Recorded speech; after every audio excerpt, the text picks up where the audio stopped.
Nevada is a grassroots nonprofit organization that advocates for policies empowering everyday Asian Pacific Islander Nevadans. Nevada is home to a growing APIA community, accounting for 1 in 10 voters. We are One APIA Nevada. Tonight's episode of One APIA Nevada is a grassroots nonprofit organization that advocates for policies empowering everyday Asian Pacific Islander Nevadans. Season sponsors: Nevada State Education Association, One APIA Nevada, Silver State Voices, and Stefan and Marta Schmidt. All right, welcome back, everyone, to Out in Front with Annette. My name is Annette Magnus, and I'm the Executive Director of Battleborn Progress. So excited to be here with some amazing people this evening, obviously from the Legislative Building. And I'm excited to have the person who taught me everything in this building, Congresswoman Dina Titus. We also have one of our friends and advocates, Rachel Lee, with us tonight. So excited to have her. And we also have Jose Melendrez. He is the Executive Director for Community Partnerships in the School of Public Health at UNLV. Later, we're also going to be joined by Senator Fabian Doñate. He is a legislator here at the Nevada legislature. He's still in committee because, everything is still happening in the building tonight. So he will join us later to talk about the Affordable Care Act and also the proclamation he did on the Senate floor today. So, Congresswoman, I want to bring you in first. Thank you so much for being here.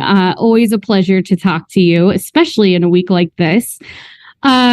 Welcome to the show. Let's talk about Avi Kwa Ame first. You had the National Monument Bill to designate Avi Kwa Ame as a national monument. That got designated by President Biden this week. Talk to us about all of the good work you did to get that through and how you helped advocates get us over the finish line.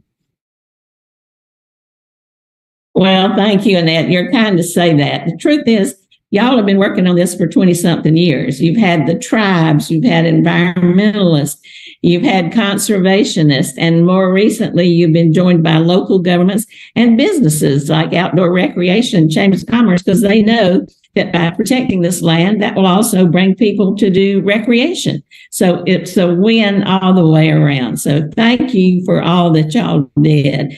I just took the baton at the end and kind of tried to get it over the finish line by introducing legislation. And we knew there were two routes. One was the Antiquities Act, where the president could declare it, and one was through legislation. We worked with the Department of Interior, and they said, yeah, it's good to have the legislation as a backup that we can point to help justify making this declaration from the president's office. So we worked side by side. We used the maps that y'all had drawn early on. We tried to accommodate some of the needs of some of the existing roads. I think we did a good job of that. And the bill or the measure that the president signed in his declaration was actually larger than the original acreage. So that was very exciting. He included Spirit Mountain, which had been protected with a different kind of status for a while. But now he kind of rounded out the edges, included Spirit Mountain, and it's just a wonderful day for Nevada.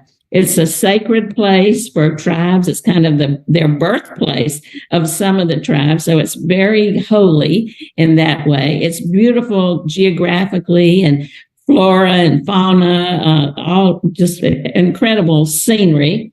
And like I said, good for business. So it was an exciting day and something people have been looking forward to for a long time. And it got national press all over the New York Times, the Washington Post. So it was a big deal. And Congresswoman, if folks haven't been out there, talk about the area that was designated. It's actually part of your new district that was redrawn during redistricting here at the legislature. But talk to us about why this area is so important. It also has a Joshua Tree forest. It has all kinds of incredible things that are going to bring tourism to the state. Ecotourism. So it's really a win-win situation for everyone involved. Well, there's no question about it. It's kind of the southeast corner of the state. It includes some of the tribes from Arizona. You mentioned the yucca forest. Another place that people might know that's kind of accessible is Christmas Tree Pass. My husband is a big hiker and camper, and he's been going there for a long time. And I've been out on some day trips. I didn't spend the night, but that's a beautiful place for picnicking and hiking. And also the Walking Box Ranch is part of it. And, this was the old ranch that had a lot of connections to Hollywood. And so now that's been preserved. And I think the university is involved with some of that oral history and preservation. Professor Mike Green, that you can hear him tell some of the stories of the Hollywood stars who were staying out at the ranch that belonged to our former Attorney General, Rex Bell. Yeah, it's a really awesome place, and I was really proud to be a part of it. And I know Will got to go back there and celebrate with you. You held my picture, so thank you for having me there in spirit, Congresswoman, while I was here doing things. But it was such an important day, and we're looking forward to celebrating with you in April, the designation in Las Vegas. So we're super excited about that. Well, that will be great, and you are missed, Annette, but we did hold your picture up, and a number of people were here from some of the different activist organizations that had been involved. So it would have been nice to have the setting in the background of Avi Kwa Ame, but the Secretary of Interior has been out there, and maybe one of these trips we can get the president to helicopter out and take a look at it. But he knows how valuable it is, or he wouldn't be putting his name on that document to designate it. And he's done a number of them. He went back to Bears Ears, and this is a number of these designations. And Nevada should be very proud. And we worked together on Gold Butte, Basin and Range, Tule Springs, and now Avi Kwa Ame. So that's a good record. It's a great record. 4 national monuments together is a great record, plus protecting Red Rock together. That's a great record to have. So I want to move to the Affordable Care Act. So today is the anniversary of the Affordable Care Act. Obviously, it's been critical to Nevadans and continuing our access to healthcare. And we've expanded upon that with Medicaid expansion, with the public option, so many different things. But talk to us about your involvement in the original bill, the original Affordable Care Act that got us to this anniversary today.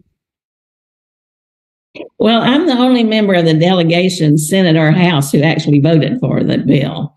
And it was late at night when we passed it out of the House. The version that came out of the House had a public option in it that was taken out by the Senate side.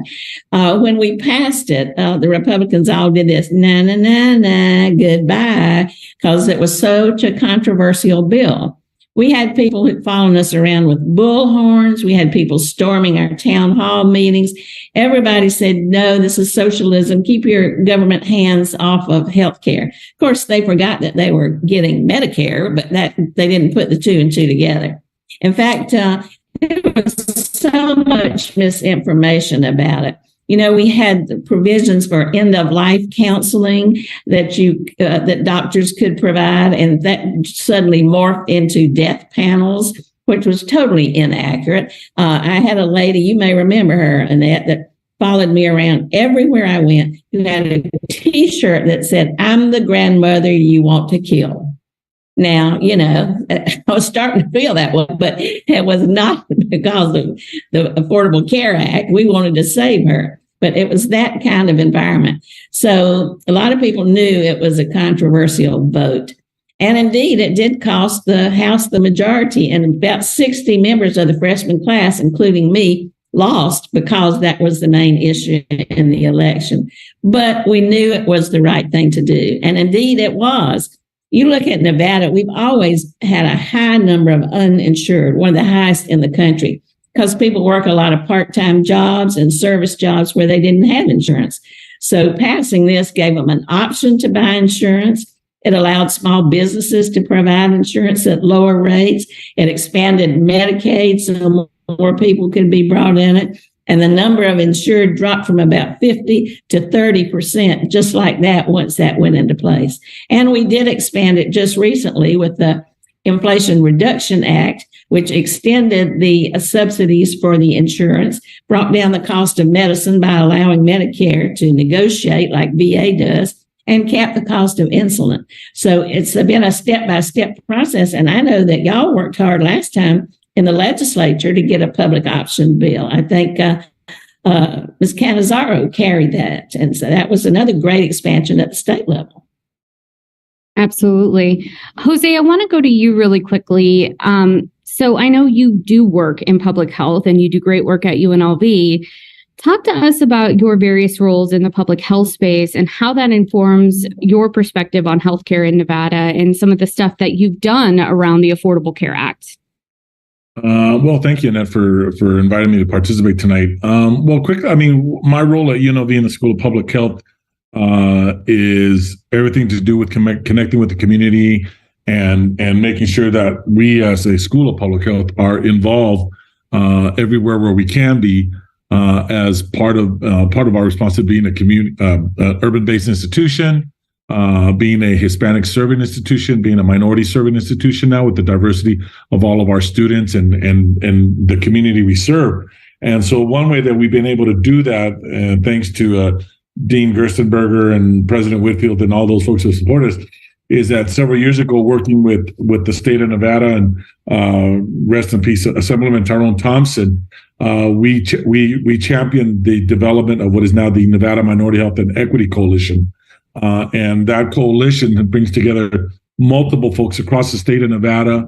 And our primary work is health equity. And so what the ACA did was to bring some equity into the picture.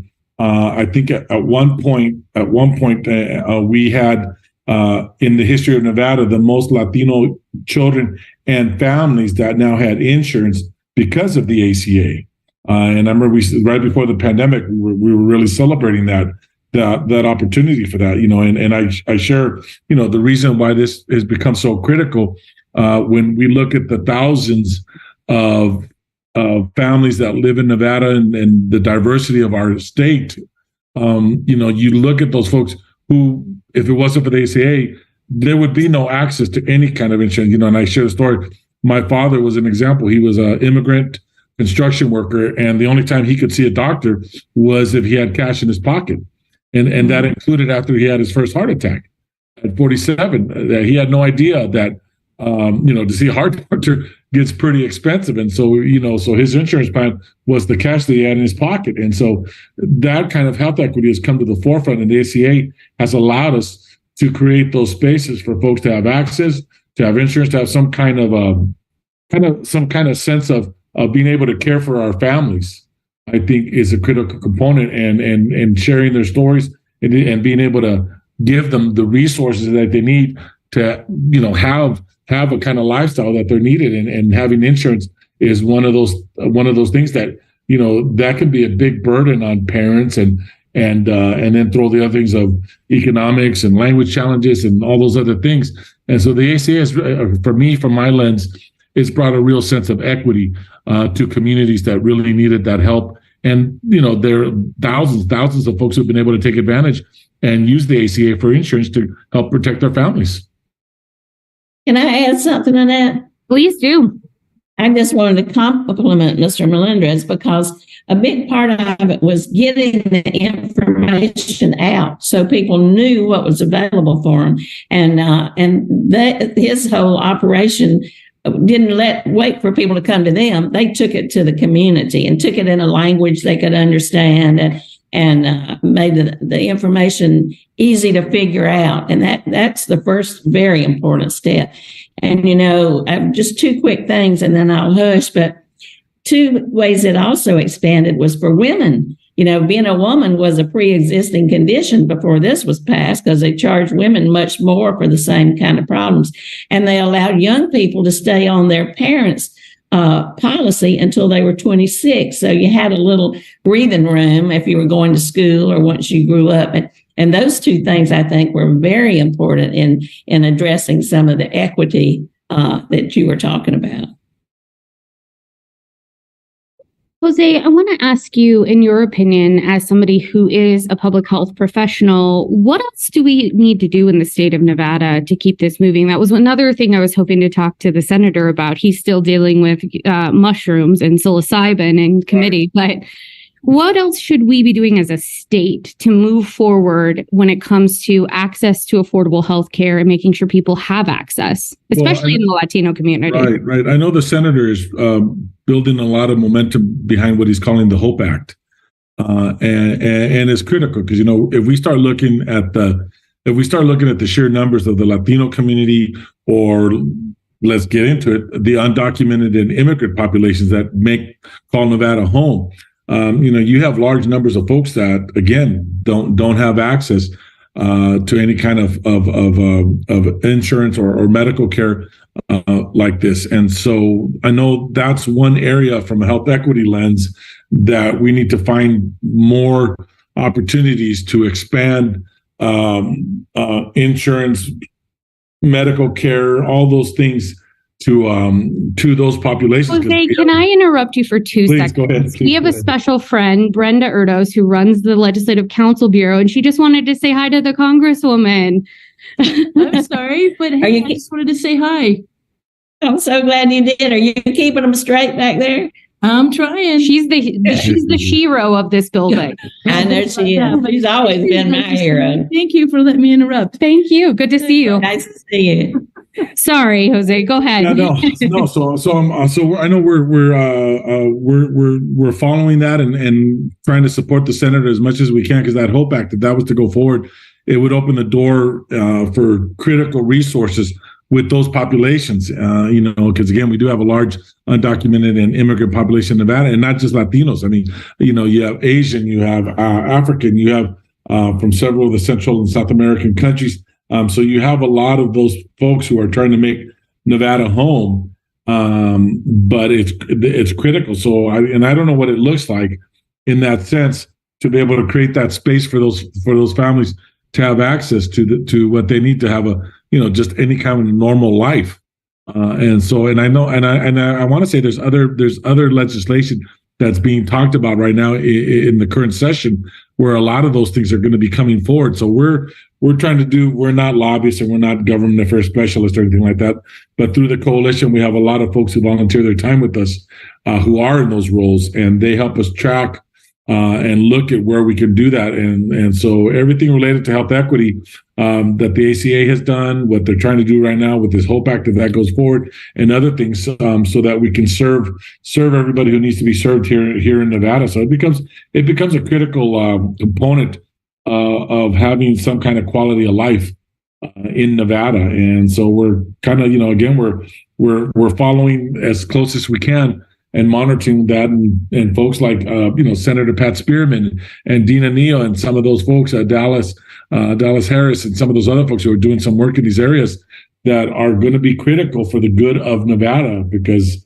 I've seen it myself. You go into an emergency room, and that's where people are going to try and get some kind of medical service, because they can't see a regular doctor. They can't go see. Or several sessions back, where you had those back alley doctor's offices that were killing people, and the folks were trying to get services there, and people were ending up dead. And so it's critical in the state of Nevada that we can build on what the ACA has brought to Nevada, building on that and make it, state-based, that we can really do more to help those families who need that help.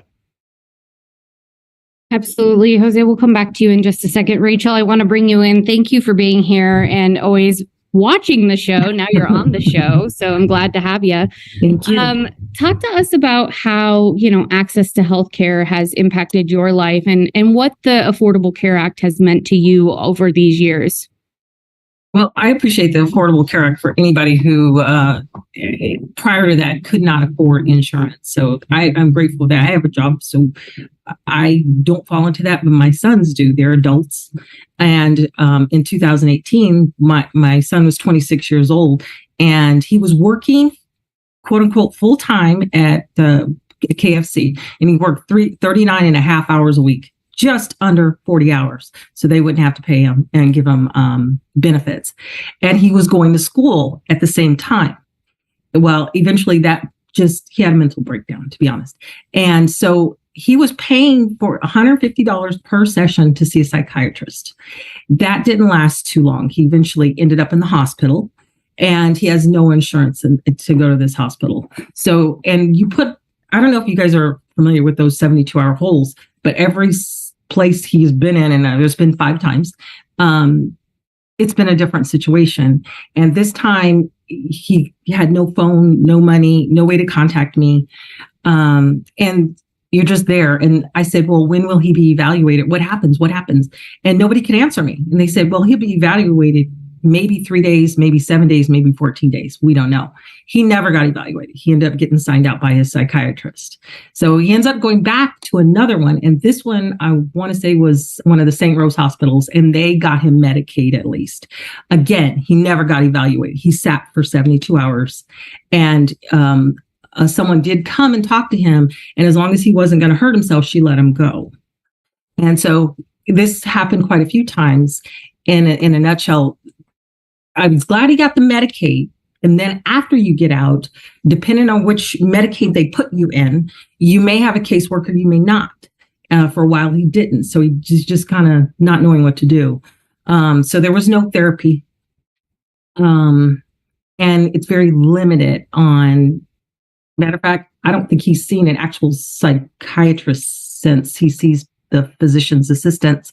And it's usually with a training facility, and it's a different person every time. So I'm glad he's getting some help, but I'm finding that Nevada really does not have mental health services not really. There's room for improvement. We can do better. Yeah, it's actually one of the things that was unfunded or defunded or lack of funding in the early 90s, and it's never been funded properly since then. It was under, unfortunately, Governor Bob Miller that did that, and we've never properly funded it since. And we don't have proper mental health facilities. So yes, I think that is a room for improvement. And I know there's a ton of conversation going on about that right now in the Nevada legislature. Rachel, I want to ask you about another thing that you work on, which is working with unsheltered folks and specifically folks who are unhoused. How does that impact access to healthcare, especially for a houseless population? And talk to us about the correlation between those two things. Absolutely. One of the things I saw was when I leave the hospital, and this happened more than one occasion, I would see somebody leave, they're discharged, and they have no place to go. My son was one. They gave him a taxi number and sent him on his way with no money, no phone. And fortunately, we had money to pay for his taxi. We didn't even know he was coming home. So they just send these people out. They have no home. And I see them sitting outside the hospital, or I'll see them down the street. And so from there, I actually started a nonprofit to house the homeless. I just got started, so I don't have money. That's another story. But what I'm finding is when these people leave, they do not have an address to get their medication. They're out at night in the elements. They're getting sick physically. They don't sleep at night because you can't sleep at night. Something could happen. So they sleep during the day. And it adds to the homeless problem. And it's without housing. Mental illness is sometimes mental illness is the reason they're homeless, but sometimes they don't need to be if we get them housed and they can get settled and a structured place to live, a place where they can have their dignity and a place to heal. You need a place to heal. So that's important. That's an important component in the healthcare that is missing out of Nevada. Health, yeah. Thank you for that, Rachel. We'll come back to you in just a second. Just for those of you watching at home, Congresswoman Titus had to hop off, but she will be back with us again here soon. Jose, I want to come back to you. So, when it comes to healthcare, there's a lot of conversation often around the environment. And, especially in communities of color, they are disproportionately impacted by climate change, by, soot, by pollution, by all of the different things that are in their community. And so, how does that tie in to access to healthcare and making sure that, A, that we're dealing with the climate crisis, but B, that we are also making sure that people have access to healthcare for things like asthma and diabetes and other things like that? Well, and that's I'm glad you took us there, because one of the new initiatives that the Nevada Minority Health and Equity Coalition is looking at the impact of climate and all the things around that. So, so when you don't have the resources to have basic health insurance, and then you've got recently the RTC, they've done a couple of years now of what they're calling their heat index study. And when you look at the map that they created around that, you take everything in East Las Vegas and West Las Vegas and everything around UNLV, and those are some of your hottest spots that you see from that heat index study. And it tears me apart. Working at UNLV, you're driving down Maryland Parkway in the summer, let's say it's 3, 4 o'clock, whatever, and you see these young families, most likely low income. They can be people of color. They can be white. And you see this young mom with two or three kids walking behind her. And again, they're walking at the hottest part of the day, and there's no shade, there's no cover, there's no water fountains for them to stop and whatever. So that's one area. You look at what's happening with the water issue right now, and the water district, I think, just sent out an announcement about prices were going to be raised on our water bills, and now there's talks about ways of controlling how people use water, even more so than just water on a specific day or whatever. So these things are coming. And if you're in a position where you can't afford those things, and throw on top of that you don't have access to healthcare or the insurance to provide you that healthcare, and these things are going to get very serious. It's going to be very serious with water and air pollution. And I can't begin to tell you, you can look at major cities, and Las Vegas is unfortunately right in that. When you talk about asthma and those things that are caused by air pollution, and air pollution makes it worse, then those people don't have any recourse to try and get medical care for those things. And so you see a lot of families that are going to be suffering and are going to get hit hard by what's coming with climate impact. And that's just one example of, again, if you don't have access to healthcare, you're going to be seeing a whole other layer of folks who are going to be suffering needlessly, and just because they can't get it, or that you're going to see our emergency rooms filled to capacity because people don't have those resources. And I'll share another story. Recently, my mother had a semi-stroke. We ended up taking her to the emergency room, and she's got insurance. But she was there for went in on a Friday, and they released her went in on Friday around 8:00 in the evening. Couldn't get her into a hotel, couldn't get her into a hospital room, even though they had checked her in, because they don't have enough. You could see the hospital, and you saw the lights were out on several floors because they don't have the staff to maintain. So they couldn't, even though she had been checked in, she couldn't get into a room. And so she ended up staying in the waiting room, of the emergency room. We were there with her from 8:00 on Friday evening till almost 8:00 on Saturday evening before they released her. But they had to do all these tests and all that. So imagine somebody that doesn't have that. And I know there was one gentleman, African American, in the room, and they were talking to him about that they were, based on his test and they were doing, that he was having a heart attack. And they took him back for some tests and stuff, but he waited, and he was in the waiting room as long as my mother was there, and so I don't know, I don't know, did he have insurance? Did he not have insurance? But, so things like that get very dangerous. They're very harmful. And again, if you don't have the resources to deal with it, you're going to be out of luck, and so those emergency rooms, and then throw all the stuff that's happening with climate, water, heat, pollution, transportation. I mean, if you can't get somewhere, how do you go?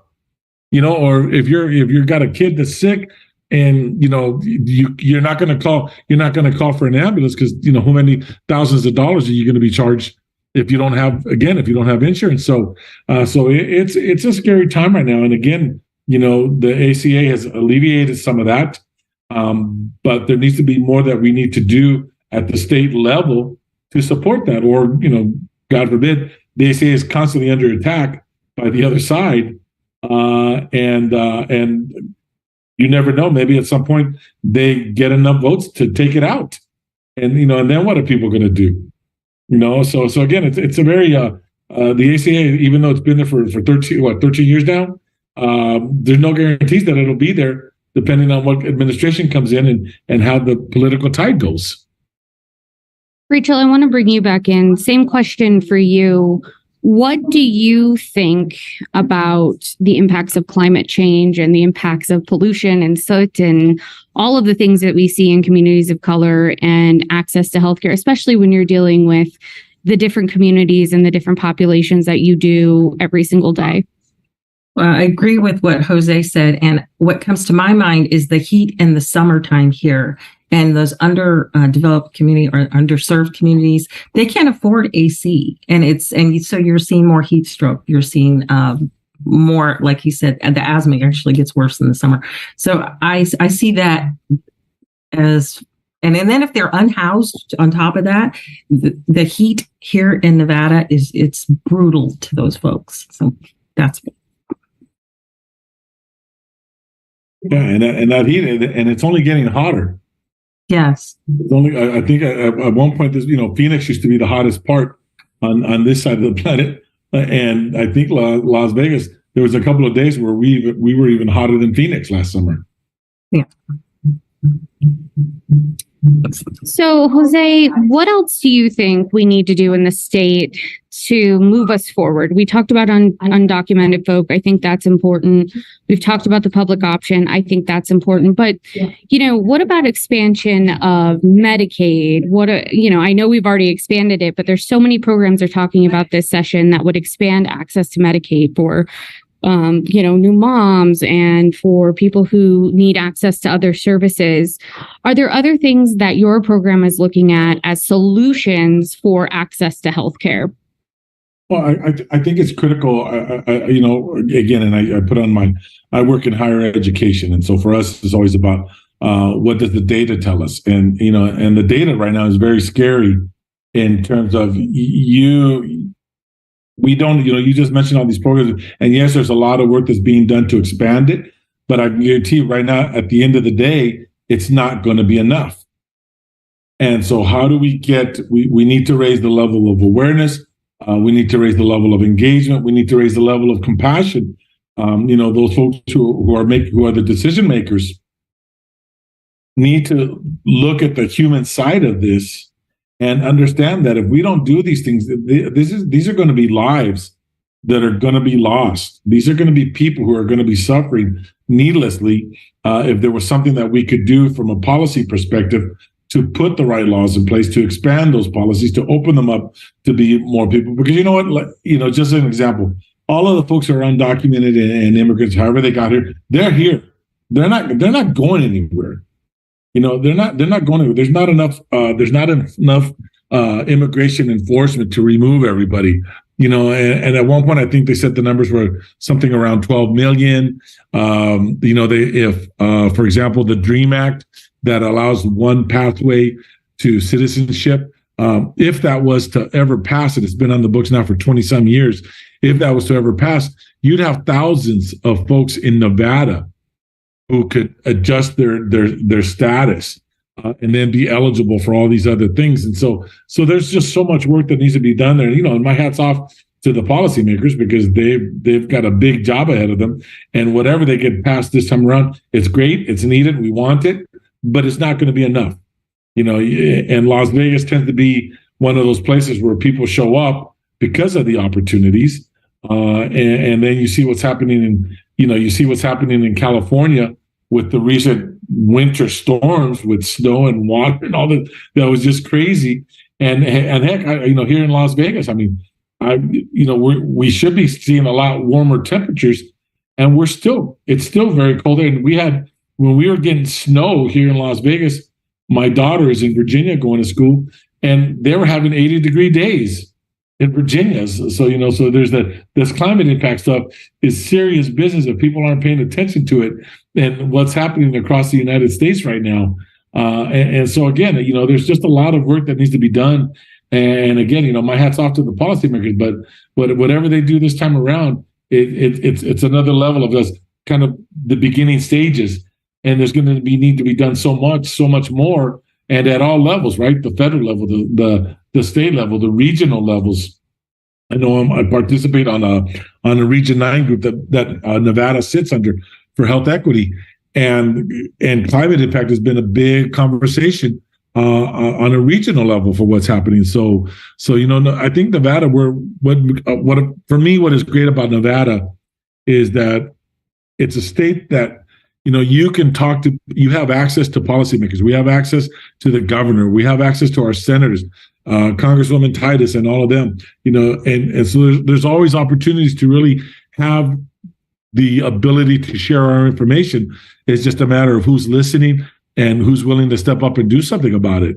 And I know when we put things out there, we as a coalition have been attacked because here we come, brown angry man or the black angry man or whatever, and they come at us like that. And it's not about being angry, and again, from my lens in higher ed, everything we do, it's not us just saying it to say it. It's the data is showing us this. The data is telling, look, if we don't do this, this is going to be the impact.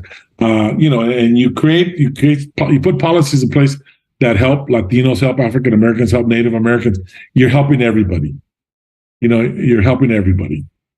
Jose, one question for you, but we're talking a lot about our urban areas, so Washoe and Clark and all of those places where people have access to services, and not great access, but they have access, right?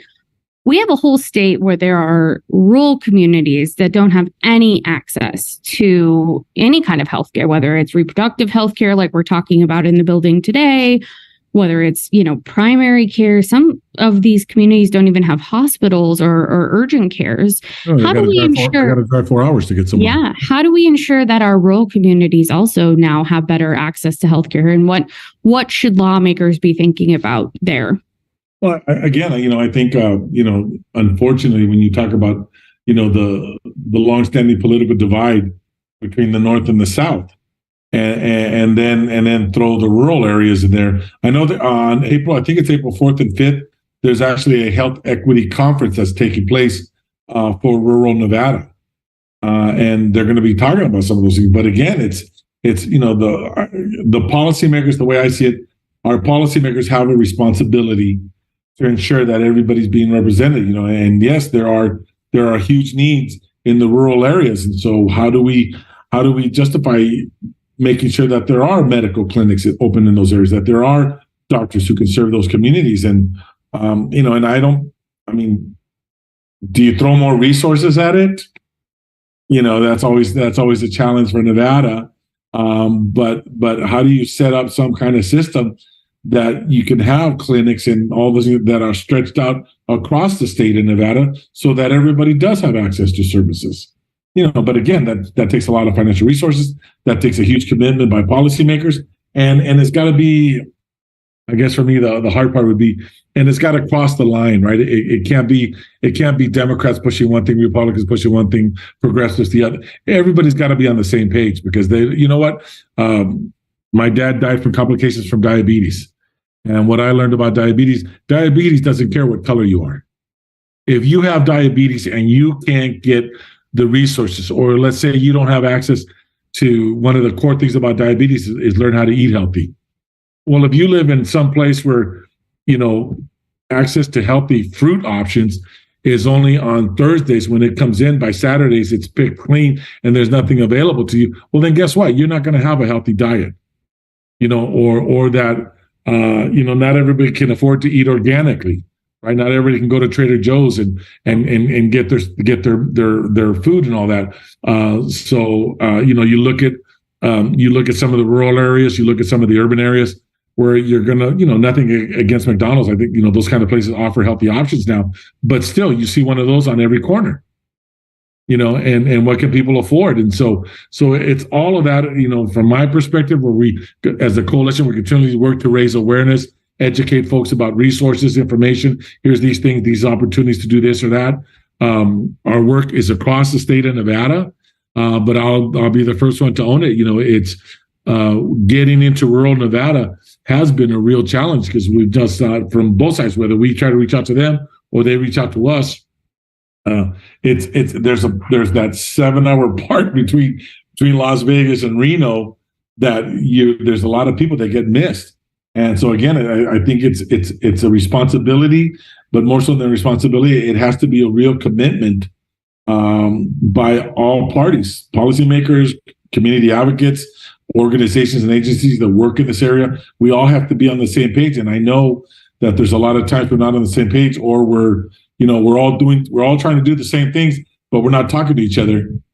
And that's one of the reasons the coalition came about, because we, when it comes to health equity, we work very hard to make sure who's at the table with us and who's not, and making sure that everybody's there with us. The other part of it is, for us, the way we work is that when we identify a pocket of resources, we won't touch those resources unless we can take those resources and turn them around and put them into our community members. So that, because we know at the end of the day, they're the ones on the front lines that have to do that work. And so it's, it's all of the above. I know I'm kind of all over the place, but it's all of the above if we're really going to make an impact in Nevada to address health equity and all the things that the ACA has done and all the things that need to be done beyond the ACA at the Nevada level, state level. Rachel, I want to talk to you about what you'd like to see change in healthcare, both at the state level and at the federal level. You're somebody who's dealt with the healthcare system with your son, like you said, but also you see it just as a community member, as a Nevadan. What things would you like to see changed, and what improvements would you like to see made at the state and federal level? Okay. I'm so glad you asked, and I have a list. I have put my wish list together, and I had to do it with my son, but I've actually had started in the healthcare industry in 1986 and stopped and came out in 2008. So I'm familiar with how the intricacy works, but this side of it is a whole new ballgame. First thing I put on my list is I'm agreeing with Jose. We got to build awareness, because I asked my son, well, why didn't you get insurance? He said, it was too hard to get. I didn't think I'd ever need it. So we need to make it easy. We have access. We need to make it easy for them to sign up. And he's going to school. So if he applied for a Pell Grant and for a student loan, if he qualified for that, why can't we put a link or require anybody receiving federal funds or state funds to also give that person the ability to apply for Medicaid? It's the same information they're gathering. You can do it all there in one time.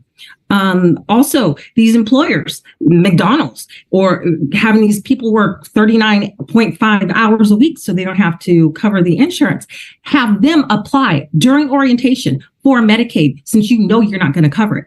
And even if they're under the age of 26, because a lot of parents can afford to carry their kid on their insurance, I didn't have that would have tripled my what I would have had paid for my insurance. I could not have afforded that back then.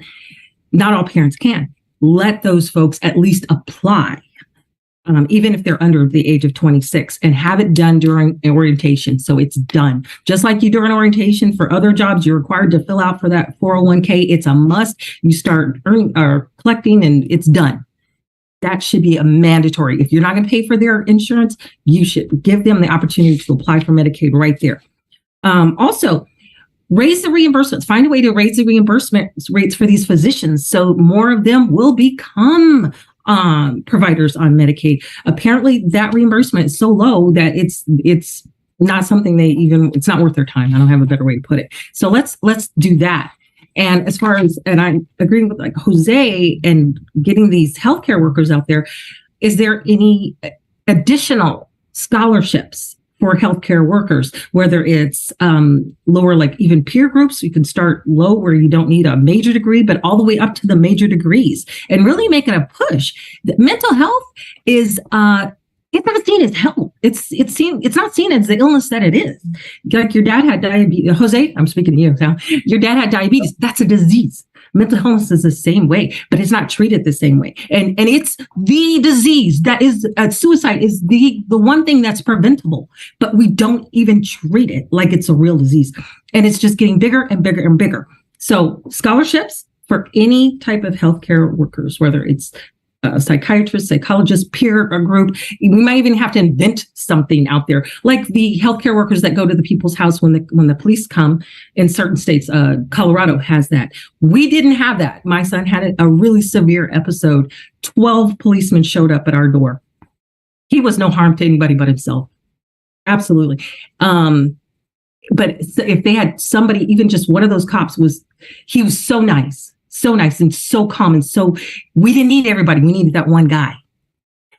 So some training in that. I would like to see some mental health training in that. When persons are discharged from a 3-day stay, don't just send them out the door. See if they have a caseworker. If they have the ability to have a caseworker, most don't even have any type of system at all. But just don't say bye. Here's the phone number for the cab company. See if they have a place to stay. Because what good does it do to send them out the door if they have no place to receive their medication? And if they don't, and this is something I would like to get going with my organization. Find out if there's a shelter that has room for them. If there's not, I would like to start a fund where I can pay for, an extended stay for someone. So they at least have a place to stay for a week, a month, something. Let's see, what else do I have on those? I got my scholars. Standardized treatments for these, for healthcare. Every hospital was different. They all had different rules. Am I talking too much? No, but can I jump in real quick? Because you said some things that got me going that come on in. Sure, because we have 10 minutes left. So real quick, one of the good things that came out of the ACA for Nevada is obviously the Silver State Health Insurance Exchange. So there are resources there. There's information. There's always somebody willing to help you, help sign up and get insurance, all that kind of stuff. And again, we have a program that's specific to Nevada, and the staff there do incredible work with the Nevada Health Link and all that. They do incredible work. And they're always willing to help somebody. So, that's a resource that people can get to and find out about what kind of insurance do I qualify for? How can I get that? That's one. Two, and my hat's off to the Department of Health and Human Services for Nevada. But through the CDC, we receive funding. Nevada received funding.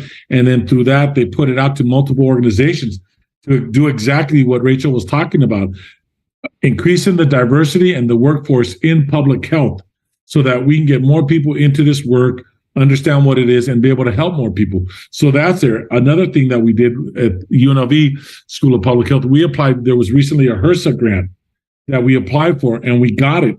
And that grant specifically is for the use of scholarships to fund students to come into the fields of public health and get either their bachelor's degree. At UNLV, we offer bachelor's degrees, post-bachelor's certificate programs, master's in public health, and doctoral program. So we have funding the current cycle and 2 more years of funding.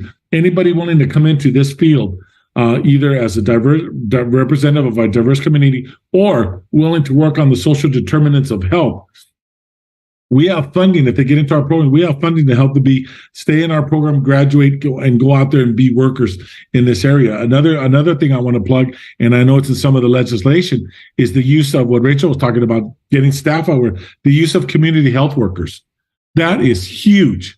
That is huge. And I was a part of a team, when I did my graduate work in Michigan, we had 16 community health workers, 8 African American and 8 Latina, who were all bilingual Spanish speakers.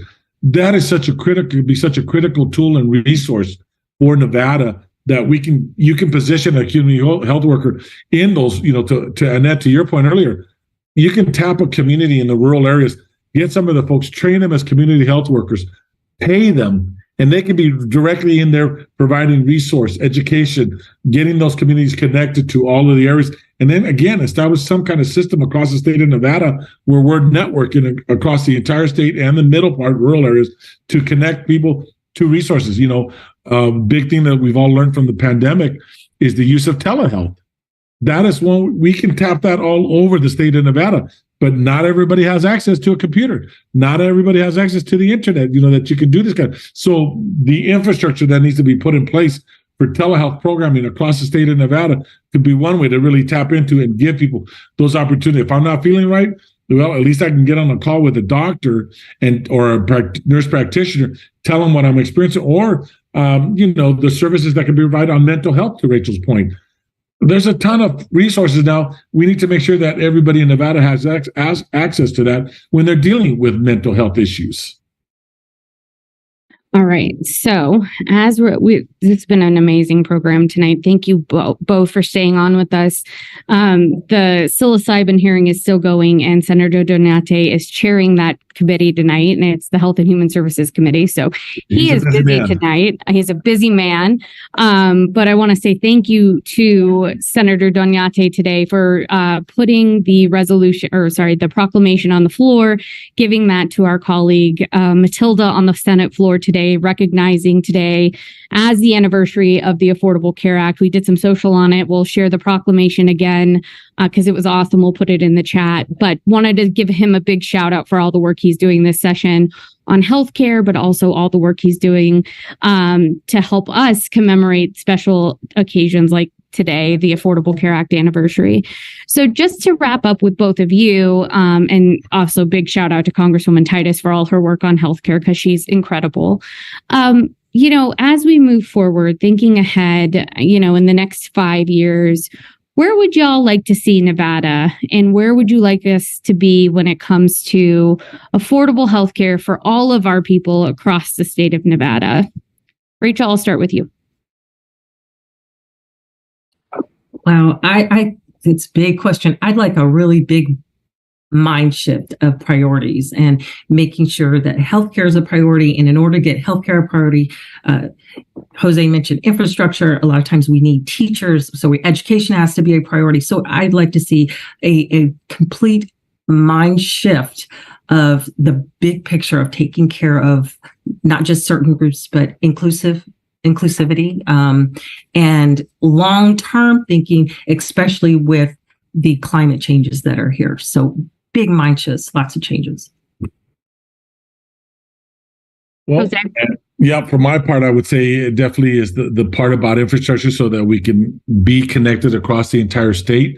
But with that, because of the diversity of our state, the relevant and critical need for understanding everybody that cultural competence lens, and maybe beyond the cultural competence piece, is more about cultural humility and how we learn to work with everybody and we learn to engage with each other. And again, the state of Nevada we're having conversations about what that can really look like in Nevada to really open the door and make sure that everybody understands that we all come from different places. We all have different lived experiences, and they're all important.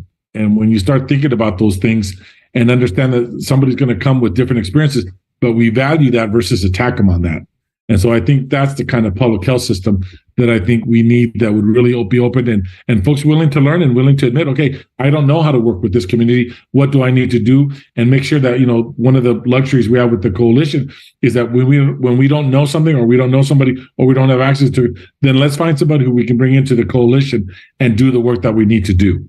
And so that's, I hope, something that we would be able to model and continue doing our part to work with the rest of the state of Nevada to make it a really good, create a place where quality of life is at the top in every way that needs to be in order to have a good life in Nevada.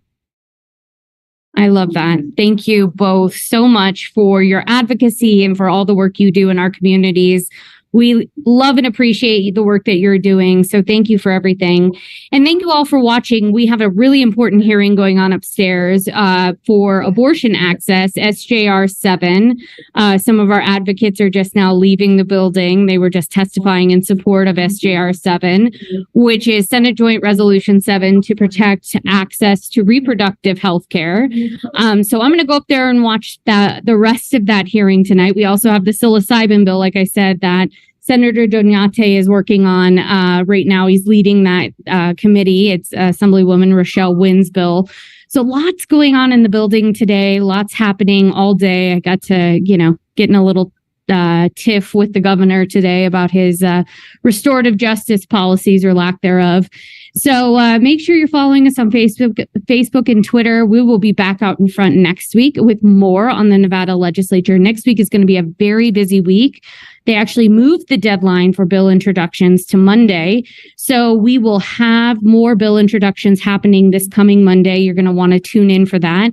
And we have a bunch of lobby days next week. We have Conservation Lobby Day. We have Latino Lobby Day. So you're not going to want to miss any of the action next week. And we're going to have about half of our team up here joining me this week as well. I also want to give a really special shout out to Matilda. on our team. She's been up here all week with me, shadowing me here at the legislature, and it's been a real pleasure to have her here learning about the legislative process. So big shout out to her because she was upstairs holding it down for me during the abortion hearing so I could be here with you. So tune in next week. We'll be back out in front at the Nevada legislature live at 5 on Thursday, every Thursday during session. And as we get closer to the end, even more. And we're going to have a great episode for you next week about all of the lobby days and all of the different bills that have been introduced next week. So you're going to want to make sure you tune in for another legislative update. Thanks again to our speakers tonight. Happy anniversary to the Affordable Care Act. And we'll see you next week on Thursday at 5. Have a great evening, everyone.